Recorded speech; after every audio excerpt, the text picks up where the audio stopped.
Thanks, James, and welcome everyone to the Carolina Weather Group, Quarantining with Mets. We're happy to be joined by the WMBF weather team out of Myrtle Beach, South Carolina this afternoon. We have on with us Jessica Dobson, Robert Whitehurst, Andrew Dockery, and hopefully Jamie Arnold will be joining us here in just a little bit. So over the next 40 minutes or so, we're going to be getting to know your local forecast team there in Myrtle Beach, and hopefully we'll reveal some fun things that you may have not known about those. So welcome to the show. We appreciate y'all joining us, and we always like to start off with some fun questions. So Jessica, I'm going to start with you because you kind of talked about this a little bit earlier. Iced coffee or hot coffee? Which do you prefer? Usually iced coffee all the way. I've been on this whole whipped coffee kick. Andrew hasn't heard me shut up about it for a long time now, but iced coffee on most days, unless it's like winter outside. And then sometimes I'll go for a warm cup, but usually iced. Andrew and Robert, you guys have a choice? I would say I'm an iced coffee guy. I wasn't until I moved here into Myrtle Beach. And once you get into the humidity here, you're almost kind of forced to be an iced coffee guy. So I do hot coffee in the mornings, but if I have it in the afternoon, it's usually iced. And that whipped coffee, Jessica talks about it nonstop, and it is very good. I wouldn't steer you wrong. Yeah, I think it's 50-50. It depends on the season. And it depends on where you're getting the coffee from. Ooh, Dunkin', I love Dunkin's hot coffee. I'm not a big fan of Starbucks hot coffee, but I like Starbucks iced coffee and cold brew better than the iced coffee at Dunkin'. That is a well thought out answer. Yeah, I discovered this thing too. It's called a hyper chiller. And so what you can do is brew hot coffee at home. You pour it into the hyper chiller that's frozen, and you spin it around for 30 seconds, and you have iced coffee that's not watered down. Wow. I don't own any stock in this hyper chiller either, so I don't get any commission if I sell any product. How many sugars and creams, though? You know what? You're really that's a hurtful comment right there. That's what gets me at Dunkin'. I'm like, load it up. Just keep squirting it. My coffee is like white, okay? What are y'all's favorite weather or disaster-themed movies? I guess we can go in the same order again. Start with Jessica. Twister is for sure. I mean, that's very typical, but that came out when I was younger. And, Jessica, she had blonde hair. I have blonde hair, so it just kind of really, it stuck with me. Love that movie. And also one that I grew up watching, I feel like it was on ABC Family a lot, was Night of the Twisters. It's very corny, like 90s one, but that's another. I think for me, Twister was a big one. I'm not a big movie guy, though, if I'm being honest. Especially when it comes to weather movies, I just critique them really bad. But another one that stands out that I did watch a lot, which is even worse, is The Day After Tomorrow. That's one that immediately pops in there with Twister. But as far as if I could quote a movie, the one I've watched the most, it's definitely Twister for me. Yeah, I think Twister is kind of the go-to answer, I think, for this one. I loved it growing up. I used to watch it all the time. I get a little more frustrated watching it now. Like, maybe that's not where we want to be during a tornado. I don't know. Maybe not in a shed tied to a water pipe coming out. I think it's funny that I love Jo so much, but I didn't really understand the whole backstory that she was like kind of crazy and was refusing to divorce her ex. Like that didn't really register with me until honestly I watched it like a couple of years ago and I was like, man, this is kind of messy. So next question on our list here, and to kind of stick with the same kind of weather related stuff, do you have like a favorite type of music just in general, or maybe it's something that helps you kind of get in the mood for doing live broadcasts or weather related stuff when weather's happening? I'll let Andrew go first for this one because Andrew's our music buff, I feel like. Y'all have opened a can of worms. We could be here for 40 minutes on this topic, no doubt about it. Music is my passion, probably behind weather. So I'm a big music junkie. With that being said, I love every type of music. Anything kind of gets me in the mood. I usually do something that's not super upbeat in the morning since we're on the morning show, but something that'll just like, all right, this is a good feel, kind of like a acoustic indie vibe maybe. But I can listen to anything from Fleetwood Mac to George Strait to Tom Petty, Bruce Springsteen, you name it. I love it. I am a big component, though, of playlists. And I think I told Jessica this yesterday. I made a hurricane playlist. I might have to make it public one day. And it's Yeah, all these duh. songs about hurricanes. And I'm a big runner, too. So, like, right before Dorian arrived, I was just, like, rocking out to all these songs that had hurricane references in there, from Jimmy Buffett to Luke Combs to all kinds of music. And it was fun. But yeah, music is a big passion of mine. So We might have to get your hurricane playlist there to put out when we put out the show, right? oh, for sure. Heck yeah, I I can need gladly that. do that. I don't really, I listen to a little bit of everything, but I don't really listen to music much when I'm forecasting. I think it distracts me a little bit. Honestly, so on the weekends, I'll do mornings and evenings. And honestly, it really depends on the morning show or the evening show, which one I'm doing on my mood. Because if it's the evenings, like I'm already like mostly awake and I've probably had a lot of caffeine in my system. So I'm like ready to go. And I'll listen to, honestly, like I love throwback playlists. Like whether that's like throwback R&B and hip hop from like the early 2000s or like the early 2000s hits or like late 90s hits, like those always put me like in a really good mood. But when it comes to mornings, I kind of like, what is it? I have like a couple of different ones on Spotify. Like my Spotify is so disorganized, it's not even funny. I'll like think of a band and I'm like, oh, I want to listen to that kind of music today. But mostly like things kind of more chill, probably like Mumford & Sons or Neon Trees or Kings of Leon too. I listen to them a lot in the mornings. It truly depends. Like my mood changes also throughout the morning. Sometimes I'm like, no, I need something a little more somber. Like, so it really depends too for me. But I like all music too. Like I'm the worst when I'm driving in a car with someone else and a song comes on and I start singing it and it's just not, it goes downhill from there. Like those Spotify playlists used to work great for me until I had a daughter, and now it'll go from Luke Combs to the Frozen 2 soundtrack. Moana. Then back to Aladdin and Moana, and then back to some sort of rock song. It really brings you all like over the place. Thing. Yeah, that sounds honestly kind of great though. Like Got to throw in a Disney song every once in a while just to kind of bring things back down. Yeah, I gotta humble you. All right, weather question, kind of a two-part question. When did you know you wanted to be a meteorologist? And was there someone that you looked up to when you were younger, going through high school, college, that kind of also pushed you into that direction? So for me, I don't think there was ever really a moment in time where I just knew. I honestly just kind of always knew. Like even when I was looking at colleges, I was like, okay, well, I'm going to do meteorology.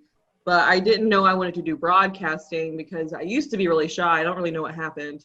But something happened, so now I can't shut up. But that kind of evolved throughout college. But in terms, I watched a lot of the local meteorologists. I think someone who pushed me a lot, though, who I met in high school, didn't realize how important it was to meet him, though, was John Gordon. He really pushed me to just kind of like take on my own personality when it came to weather. He works with, I don't know if you guys are familiar with him. He used to actually be a hurricane hunter. Now he's the MIC at the National Weather Service in Louisville. And I volunteered with him one summer and like it totally changed everything for me. But I always grew up watching the meteorologist on air. There weren't always a lot of females though, so it was kind of hard for me to I never really had one specific person I looked up to because I kind of watched them all. So yeah, long story short. I think for me, I was in 5th grade. I grew up terrified of thunderstorms. Couldn't stand them. And I turned to the people on TV to kind of guide me through the storm, as corny as that sounds. My mom was in TV her whole life. She's behind the scenes. So she is a research director. She's been doing that for years. And I kind of had a firsthand like experience into what broadcast meteorologists do. So I would go to work any chance I got with mom and shadow all these meteorologists and be like, hey, listen, I don't like storms. And that actually grew a passion more out of fear back when I was in like 5th grade to, oh my goodness, this is crazy. Like the power of the atmosphere is so amazing. So I think the big mentor for me was Kevin Harnick growing up. I met him in elementary school. I kind of Went with him. He's in Louisville. Jessica and I are from the same town, same city, went to the same college. But I got to shadow him all the way from elementary school through middle school, through high school, through college. And it really paved a way for me to understand how this business works, but also to really just be amazed at, there's people that are out there that are afraid of this type of thing, but just to be amazed at the power and how the technology these days is almost like there shouldn't be a fear, just because we've come so far for how we are in this industry. And I think that's a big focal point for me right now, is to try to teach people, hey, if there's a warning issued, take precaution, but at the same time, there's no need to be afraid of these things. Yeah, I think my passion for weather started pretty young, and I think it was kind of a fear thing too. But my grandparents, my parents always told me that 5 or 6, I'd always watch the Weather Channel instead of the Cartoon Network or something, especially when a storm would come in, and then I would go into a closet and watch the Weather Channel because the storm scared me, but I was so interested in it. And especially my mom has kind of pushed me into weather because I was so passionate about it growing up. But we'd go storm chasing in Florida. Whenever a hurricane would go by, we'd go down to the beach. I remember Flo going up the coast, and we were down at the beach looking at the wind gusts. And whenever a storm would come by, we would do that kind of stuff. So it's something I always wanted to do. And I don't know if I really had a favorite meteorologist growing up. I watched a lot of the Weather Channel and local. We had Tim Deegan in Jacksonville. I think he's still there. He's been there a long time.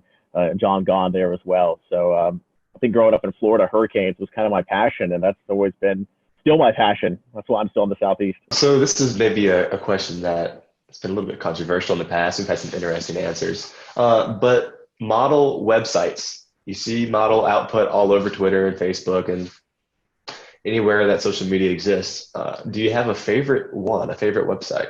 So in college, we always used Pivotal and COD, or College Up to Page. And so in college, I got so used to those that those kind of, I'll use other ones. I can never remember the one we use now. I think, Robert, you have it on our computer, or it's your account. But that one's good too. But I always end up, I think, going back to COD or Pivotal, because I don't know, I just always like Pivotal, the colors, I don't know. And then when it comes to COD, I like their satellite data a lot. I always go to their satellite or their surface analysis. So I am a weird one when it comes to models.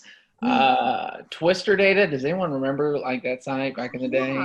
How the color table was so great, but the features were a little I'm a big fan of ensemble forecast and having a ton of variety on a website. So simple is great, otherwise I get distracted. So I try to do COD throughout a 48-hour window, and then I transfer over to weather models, which Robert and the team use, and then WeatherBell. I love WeatherBell. I love weather models, and those two are I would say my 1 and 2. But if it's coming to a quick 48-hour look of a forecast, it's usually Pivotal Weather or College of DuPage. If I need to get something out quick. Otherwise, I'll spend way too much time on the other two. Yeah, I think a lot of them, each have their strengths. Yeah. Pivotal Weather with the clickable soundings for the Euro and the UK Met and all the extra data now. That's great. You can't really find, I don't know where else you can find that kind of stuff right now. Obviously, you could break down the levels yourself on WeatherBell or weather models, but to have those clickable soundings for the Euro and the UK Met, great. We were big into WeatherBell, and then when Ryan went over to weather models, we kind of gave that a try, and I think they're both great.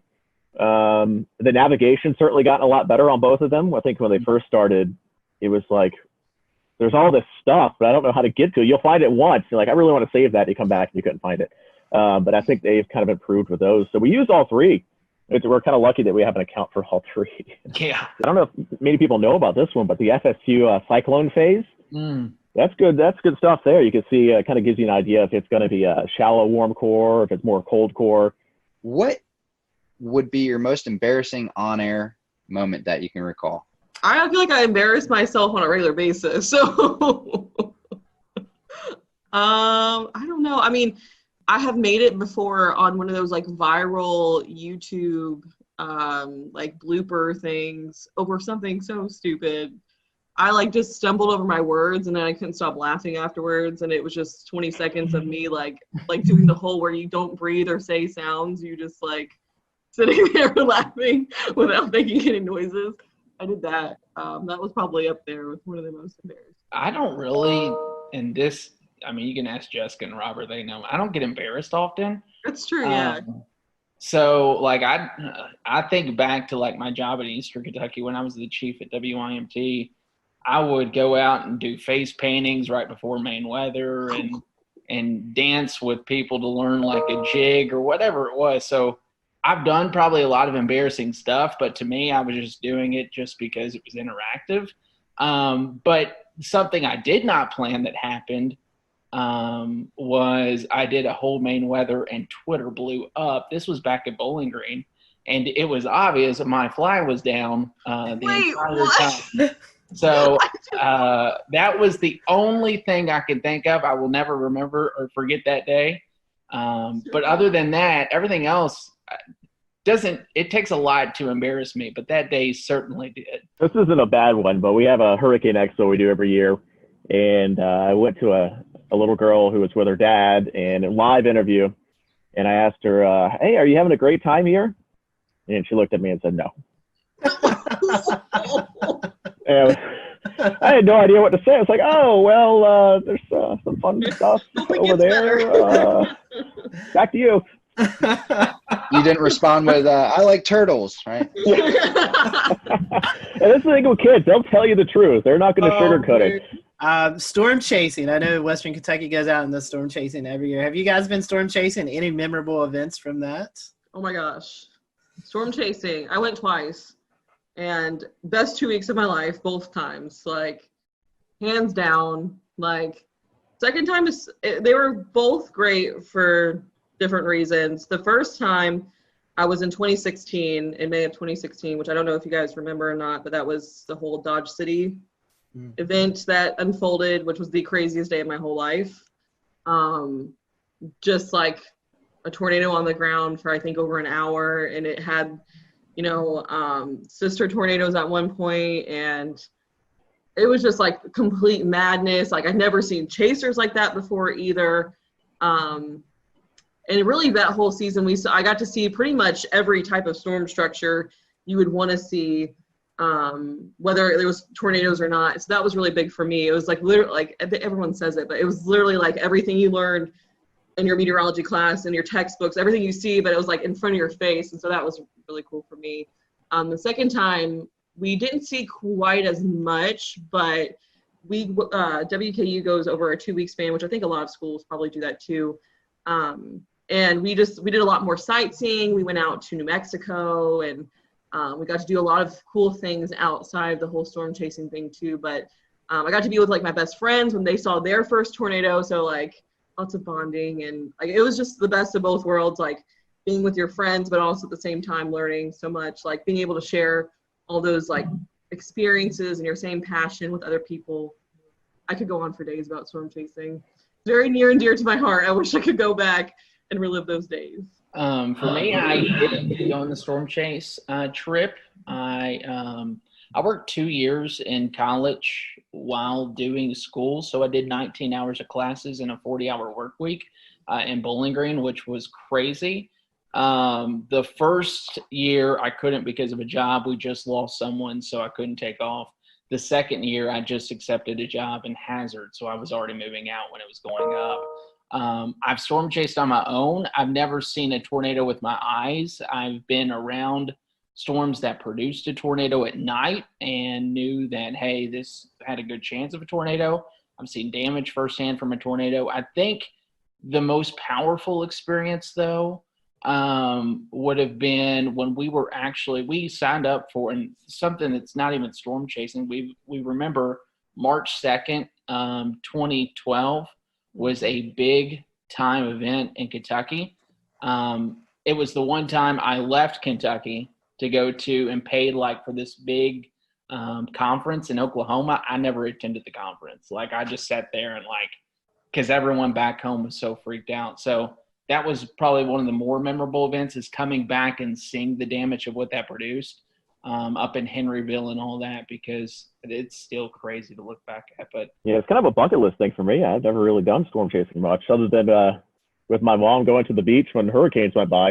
And of course, in Jacksonville, it's always when they went by for the most part. So we could go down to the beach and have wind gusts 40, 50 miles per hour. It was kind of crazy to watch. And they would always shut down the bridges going over the waterway. So we get stuck at the beach for an hour or two until the storm went by.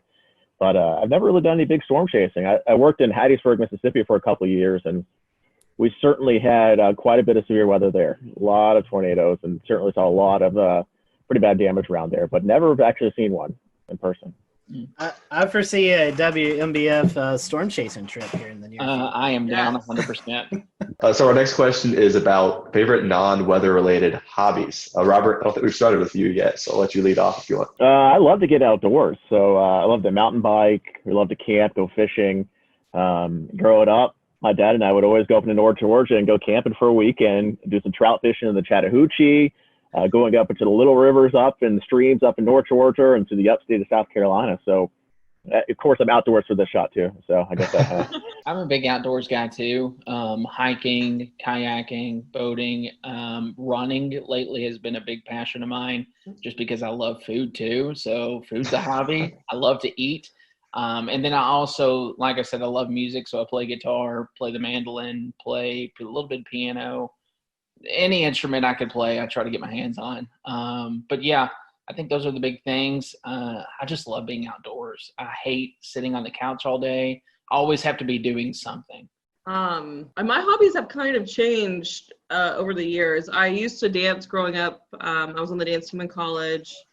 But obviously now don't really do that as much. But I kind of, now that I live near the beach, I don't ever like to be sitting in my apartment. So I go to the beach literally as much as possible. Like when I get off here, I'm probably going to try to go to the beach because it's so nice outside. I love to read. I love reading books, especially recently, like autobiographies about either meteorologists or people in broadcasting, like books that I can take a lot away from. I love to cook. I don't like to clean. But I like to cook pretty much any chance I get. And I like to experiment and try to, like, if I can't, like, recreate, like, really good dishes from places I like, so I'm not as tempted to eat out as much. But it's really hard in Myrtle Beach. I plan on eating my way through this place. So, yeah, and then hanging out with my cats. Since all three of y'all like doing stuff kind of around the city and stuff, is there a shout out to some of the places or things that you like the most? What makes your city so great? Can you name a couple favorite spots? Beach. Any particular part of the beach? Yeah, I mean, there's a couple spots here. I mean, everybody kind of, when they come to visit, they go to downtown Myrtle Beach, and it gets a little busy, a little crazy. I think the locals go a little farther north or a little farther south, and it gets a little quieter, and you can actually relax a bit. So maybe that's if you're going to come to visit Myrtle Beach, try to branch out from just downtown Myrtle Beach. There's a lot to offer up and down the coast, and that's the thing with Myrtle Beach. They want to stay as close to the beach as possible, the buildings and the homes. So instead of going inland, everything here is built up and down the coast. So you have to kind of go quite a bit to see everything, but it's worth a visit from North Myrtle Beach all the way down to Merrill's Inlet. Pawleys Island's beautiful, a little farther to the south of Myrtle Beach. Yeah, I will agree with that. And the food is great too. You can go all the way up into North Myrtle Beach and hit up portions up near downtown North Myrtle down to Barefoot Landing. I think a Flying Fish is a great seafood place there. Highly recommend that. It's a 48 catch to plate rule, so everything is super fresh, 48 hours. And then I'm a big South Strand guy. We say by South Strand, south of downtown Myrtle Beach, Surfside, Garden City, Merle's Inlet, the Marsh Walk is beautiful. And then you go even further south, Huntington Beach State Park, Brook Green Gardens, Pawleys Island. It's just a beautiful area down there. That I would highly recommend anyone to come check out. Come to Myrtle Beach, check out downtown, and then go south would be my recommendation. And then if you have another day, go north, because you could eat your way through this city in the Grand Strand, no doubt about it. I have not had the chance to really explore that much. I'm just now starting to be able to with all the Corona stuff going on. But I will say I have not been to a single place that I have not like loved so far. All the beaches I've been to, as far south as, you know, I recently went to Surfside the other day, and that was really nice. Like, and there, every little spot I feel like has a different feel to it. It has like different character to it, and so I really like that so far. Honestly, have not really even had the chance to eat at any local restaurants except like the Boathouse. That was really good. Andrew and I ate there after work or during work one day. And then I went to a local Mexican restaurant the other day, Sol y Luna, which was freaking amazing. Where do you see the future of meteorology being? We're seeing a lot more non-traditional wise media with social media, websites, blogs. You still have your TV, your National Weather Service stuff. Where do you think the future of meteorology takes us in the next 10, 15 years? I think that's kind of the magic question that everybody's looking to the answer for. I mean, you think back 15 years ago, how different it was, and then you look 15 years or 10 years in advance and just how different it's going to be again. Obviously, a lot of focus is on digital now. Everybody's on their phones. Most stations have a weather app at this point, but I think we invest a lot of time into our weather app, and we've seen quite a bit of growth of that here in the last few years. And even on social media, I think when I started in 2013, we had 3,000 or 4,000 likes on our weather page. I think we're up to almost 40,000 now. And you can see that kind of growth on our digital team as well. I did a presentation a couple of years ago about digital growth, website growth, and it was something like 200% growth since we launched the station. We're a relatively new station. We've only been around for a little over 10 years. But you start to see the TV side go down a bit, but the digital side is kind of taking over from there. And we started to put some work into OTT, things like Roku, so you can get your news kind of on demand. We're setting up a new system now at the station where basically an anchor or weather anchor can go on air or onto digital by themselves, has its own mixer board, audio board, cameras built in. They can punch up any sort of audio source, video source. And so we don't have to wait for that traditional 4 p.m., 5 p.m., 6 p.m. People don't want to wait until 4 p.m. to get the forecast or 4 p.m. to get some information. So it's tougher now to tease things. Like, hey, we got this really big story. Tune in at 4 p.m. for the details.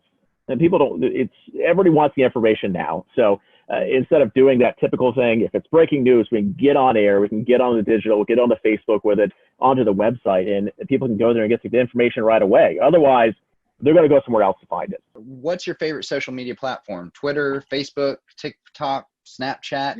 Where's your go-to? Well, I still have my MySpace active, I think, somewhere. So make sure you give me I'll put you in my top 6. Oh, God.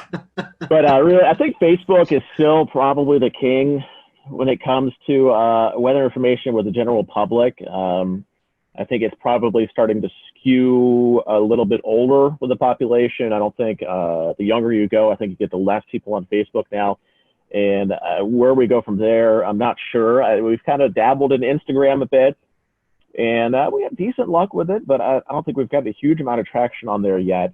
But it seems like most TV stations still use Facebook as the kind of big digital social metric, and then you just kind of have Twitter and Instagram and some other things on the side. All right, we're gonna end with a couple of fun questions. So I'll end with this one. You're ordered a pizza. You're only allowed one topping. What is that topping? Pepperoni? Sausage, but this puts out a Barstool Sports one bite, everybody knows the rules is what I thought of as soon as you said that. It's hard for me to pick one. My original thought was pepperoni, but I love banana pepper pizza. Interesting. Nobody said pineapple, so that's good. I was waiting for the pineapple. Yeah, I don't think pineapple's on a pizza. All right, then I will close this out tonight. This is a question that we briefly talked about before the show and had you all stow away your answer. So this could be controversial. There's only one right answer. Toilet paper, over or under? I had to think. It's over. No. It's over. Okay, one for over. I saw a terrifying image once, and I'll explain it after Jessica answers. It's over. Okay. And it's because of the image. Okay, yeah, I would say over, and I think of a meme, and I hope it's not what Andrew's thinking. It's like I don't know. I can't even remember the meme. Something about a mullet. Like it had to do with a mullet. I've seen that. I've seen that. You know what I'm talking about? I know what you're talking about. The one I saw had a spider underneath, and like you reached underneath the toilet paper to get it on the underside, and when you do that, you're like touching the spot. Ever since then, it's over. No. All right. Yeah, we have definitely enjoyed having you for this. We appreciate it.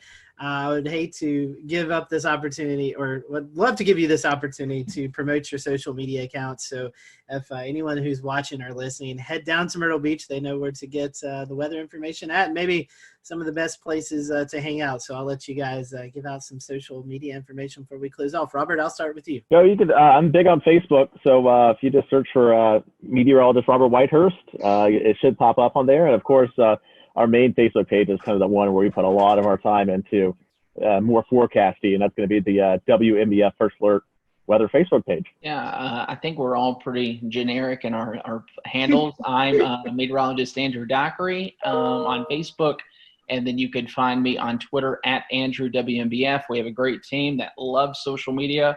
We would love to just even chat with you all about weather sometime. Yeah, mine's the same pretty much.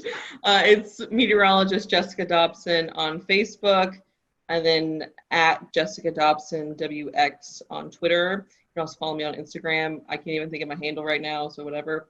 You can also follow me on Pinterest. You can also find Jamie Arnold at Jamie Arnold WMBF on Twitter. So look up Jamie. We hate that he wasn't able to join today, but certainly appreciate having you all around. And if you're in Myrtle Beach, be sure to check out the WMBF First Alert Weather Team. For everyone here at the Carolina Weather Group, thanks for watching, and we'll see you next time.